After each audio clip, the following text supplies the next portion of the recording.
हाँ भाई, रास्ते में आते हुए मैंने जुमाना को फोन किया था। उसकी आवाज कुछ ठीक नहीं लग रही थी मुझे। फिर तुम ऐसे बात क्यों कर रही हो जैसे तुम्हें कुछ नहीं मालूम? हाँ, मुझसे क्यों कह रही हो कि फोन करो? भाई ठीक है, क्या अब आप इतनी सी बात पर लड़ाई करेंगे मुझसे? जुमाना ने वो घर फातिमा को दे दिया तो मसला क्या हुआ? घर का नहीं है, मैं जुमाना की फिक्र कर रहा हूँ। देखो जोया, वो जज्बाती तौर पर बिल्कुल टूट चुकी है।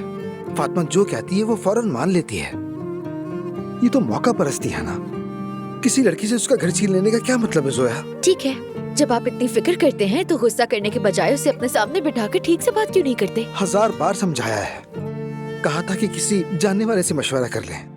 वकील ने भी पॉजिटिव आंसर दिया है, कहा कि घर देने की कोई जरूरत नहीं। मगर नहीं, जुमाना को समझ ही नहीं आ रहा, वो सुनती ही नहीं है।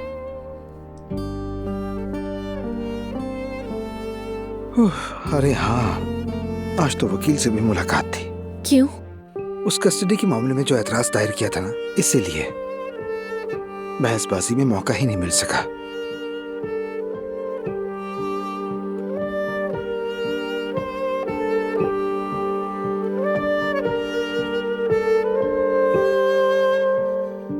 अम्मी जान कुछ तो बोले प्लीज, आप सुन रही है ना मुझे? अम्मी, अम्मी। नहीं, हिलाना नहीं, मना किया उन्होंने। इससे इनकी हालत और बिगड़ सकती है। एम्बुलेंस के आने का इंतजार करना होगा। पुरसुकून हो जाओ ऐसा। उमर, हम मम्मी को बचा लेंगे ना, प्लीज इनको बचा लो उमर, प्लीज बचा लो। कुछ नहीं होगा, मैं वादा करता हूँ। बताओ ये कैसे हुआ? मैं घर पर था, दरवाजा बंद होने की आवाज आई तो मुझे लगा कि गुलशन साहबा बाहर गई हैं। मैं अभी अभी बाहर आया तो देखा तो ये इस तरह सीढ़ियों पर पड़ी हुई थी। महमद, मुझे बिल्कुल सच सच बताओ, झूठ मत बोलो। क्या ये तुम्हारा किया धरा है? क्या तुम पागल हो गए हो? मैं ऐसा क्यों करूंगा आखिर? तुम्हारे घर के सामने एक औरत सीढ़ियों से नीचे गिर गई और तुम्हें आवाज भी नहीं आई इसकी? हाँ नहीं आई, टीवी चल रहा था घर में।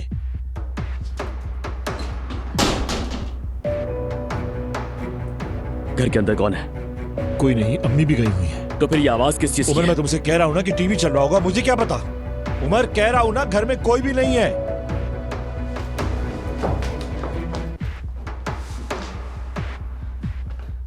बात याद रखनी है, आटे को अच्छी तरह से गूंदना है, क्योंकि अगर आप आटे को अच्छी तरह से नहीं गूंदेंगे तो फिर आप जब इसको बनाने की कोशिश करेंगे तो ये नहीं बन पाएगा।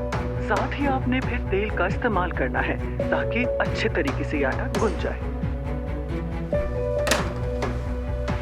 खुद देख लिया ना तुमने अपनी आंखों से, क्योंकि मेरी बात पर तुम्हें यकीन नहीं था।